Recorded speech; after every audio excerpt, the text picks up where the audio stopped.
It's brilliant. I like it. It's just a demo, Mr. Pratap. Once the actors are added, it's going to be very, very different and... sorry. So once the CG and actors are added, it's going to be very, very different and... Please take it. From here on, I'll discuss with your boss. Sorry, excuse me. ఇన్నిసార్లు call చేస్తున్నారు, ఎవరై ఉంటారు? Answer చేయకపోయినా ఆపకుండా call చేసేవాళ్లే మీ generation parents. అన్నిసార్లు call చేసినా answer చేయని వాళ్ళే మీ జనరేషన్ కిడ్స్.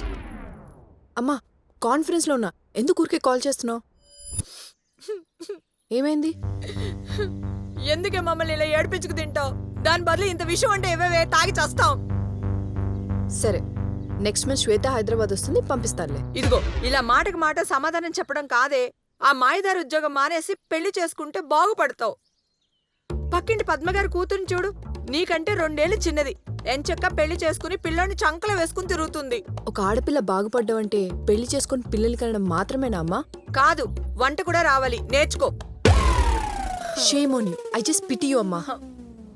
అది కాదు తల్లి, 25 ఏళ్లు దాటిన కూతురికి ఇంకా పెళ్లి చేయకపోతే లోకం ఏమనుకుంటుందో తెలుసా? అమ్మా, నేను ఇక్కడికి వచ్చి ఇంకా 2 ఏళ్ళు కూడా కాలేదు. ఇంకా కెరీర్ స్టార్టింగ్ స్టేజ్ లోనే ఉన్నా.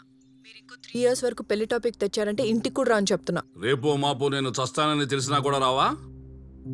ఏమైంది నాన్న? మొన్ననే స్ట్రోక్ వచ్చింది. ఎంతకాలం బతుకుతానో తెలియదు. సంబంధాలు చూస్తున్నా, అన్ని వదిలేసుకుని రా. కాదు, నాకు కెరీరే ముఖ్యం అనుకుంటే నేను చచ్చిన తర్వాత మీ అమ్మ ఫోన్ చేస్తుంది. లీవ్ దొరికితే రా.